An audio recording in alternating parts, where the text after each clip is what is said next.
Bahkan sampai ketawa terbahak-bahak. Kalau iya, selamat. Kamu manusia normal. Tapi pernah kepikiran nggak? Kenapa ya kita bisa ketawa ngelihat orang lain lagi sial? Apa itu tandanya kita ini orang jahat? Tenang dulu. Ternyata sains punya penjelasan menarik di balik fenomena ini. Dan jawabannya mungkin bakal bikin kamu kaget. Ini bukan soal baik atau jahat, tapi soal cara kerja otak kita yang super kompleks. Fenomena ini punya nama keren loh. Namanya Schadenfreude. Ini adalah kata dari bahasa Jerman yang secara harfiah artinya kegembiraan atas penderitaan orang lain. Kedengarannya emang agak jahat ya? Tapi ini adalah emosi manusia yang sangat umum. Para psikolog udah lama banget meneliti soal ini. Dan mereka menemukan beberapa alasan kenapa kita bisa merasakan Schadenfreude. Pertama, ini ada hubungannya sama perbandingan sosial. Kita secara alami sering membandingkan diri kita dengan orang lain. Nah, saat kita melihat seseorang yang kita anggap lebih sukses, lebih kaya, atau lebih beruntung dari kita mengalami kemalangan, otak kita secara nggak sadar merasa sedikit lega. Rasanya kayak, oh, ternyata dia juga bisa sial, sama kayak aku. Ini bukan berarti kita benci orang itu, tapi lebih ke perasaan bahwa kesenjangan sosial di antara kita jadi sedikit berkurang. Dan itu bikin kita merasa lebih baik tentang diri sendiri. Alasan kedua berkaitan dengan rasa keadilan. Coba bayangkan, ada orang yang sombong banget, suka pamer, dan ngeremehin orang lain. Terus suatu hari, dia melakukan sesuatu yang memalukan di depan umum. Kemungkinan besar, banyak orang yang akan merasa senang melihatnya. Kenapa? Karena kita merasa itu adalah karma. Kita merasa dunia jadi seimbang lagi. Orang yang angkuh itu, si Loyola mendapatkan hukuman yang setimpal atas perilakunya. Jadi, Schadenfreude di sini berfungsi sebagai semacam mekanisme penegakan keadilan sosial di dalam pikiran kita. Rasanya kayak keadilan kosmik lagi bekerja. Dan kita jadi penontonnya. Ketiga, dan ini yang paling umum terjadi, adalah karena situasinya emang lucu dan gak terduga. Balik lagi ke contoh orang kepeleset kulit pisang. Kita ketawa bukan karena kita senang dia kesakitan, tapi karena kejadiannya itu tiba-tiba, konyol, dan di luar ekspektasi. Otak kita merespons kejutan itu dengan tawa.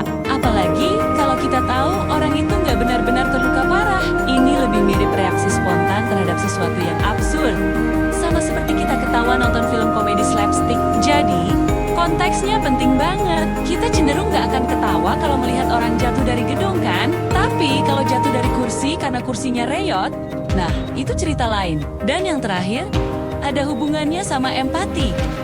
Loh, kok empati bukannya kebalikannya? Jane, penelitian menunjukkan bahwa kita cenderung merasakan Schadenfreude lebih kuat terhadap orang-orang yang gak kita sukai atau yang berada di luar kelompok kita. Misalnya, fans tim sepak bola A akan merasa sangat senang kalau tim B yang jadi rival bebuyutannya kalah telak. Ini karena kita punya empati yang lebih sedikit terhadap musuh kita. Sebaliknya, kalau teman baik kita yang mengalami kesialan, reaksi pertama kita kemungkinan besar adalah rasa khawatir dan ingin menolong, bukan ketawa. Jadi, tingkat Schadenfreude kita bisa jadi indikator seberapa dekat hubungan kita dengan seseorang. Ada satu studi kasus klasik yang menarik banget buat ngebahas ini. Pada tahun 2006, para peneliti dari University College London melakukan sebuah eksperimen menggunakan fMRI, alat untuk memindai aktivitas otak. Mereka mengundang peserta untuk bermain sebuah permainan ekonomi dengan beberapa pemain lain. Beberapa pemain ini bertindak adil, sementara yang lain bertindak curang dan egois. Setelah permainan selesai, para peserta diberitahu bahwa pemain tadi akan menerima sengatan listrik ringan sebagai bagian dari eksperimen selanjutnya. Nah, disinilah bagian menariknya. Saat peserta melihat pemain yang adil menerima sengatan, area otak mereka yang berhubungan dengan empati dan rasa sakit menjadi aktif. Mereka ikut merasakan penderitaan si pemain adil. Tapi, apa yang terjadi saat mereka melihat pemain yang curang dan egois menerima sengatan? Hasil pindaian otak menunjukkan aktivitas yang sangat berbeda. Area empati mereka hampir gak aktif sama sekali. Sebaliknya, area otak yang aktif adalah ventral striatum, Bagian yang sama yang akan menyala ketika kita mendapatkan hadiah, makan makanan enak, atau memenangkan uang.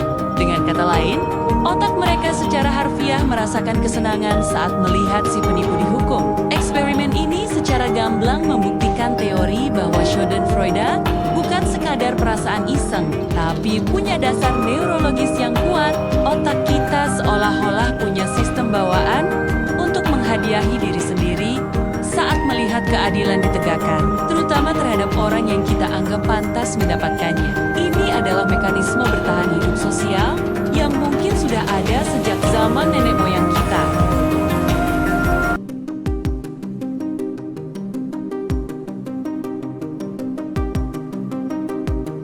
Studi ini juga diperkuat dengan hasil kuesioner setelahnya.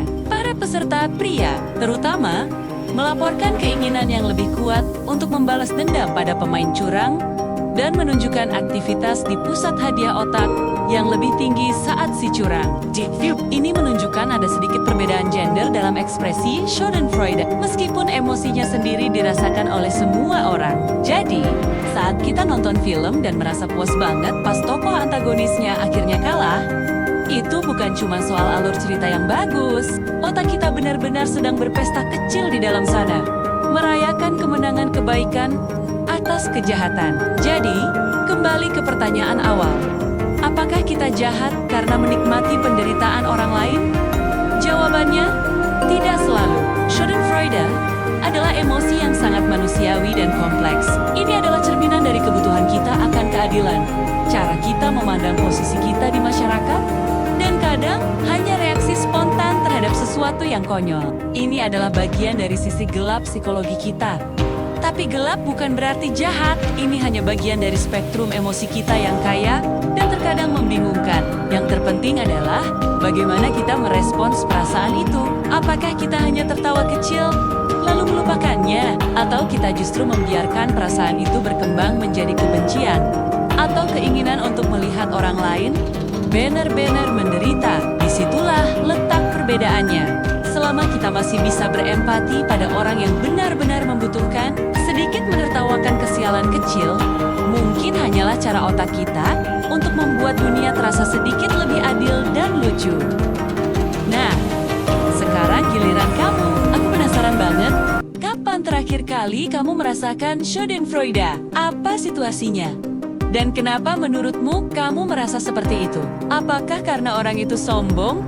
Atau karena situasinya emang kocak abis? Coba deh ceritain pengalaman kamu di kolom komentar. Kita diskusi bareng-bareng di sana. Gak usah malu, karena kita semua pasti pernah merasakannya. Terima kasih banyak udah nonton sampai akhir. Jangan lupa like, subscribe, dan nyalain loncengnya biar gak ketinggalan pembahasan psikologi seru lainnya. Sampai jumpa di video berikutnya.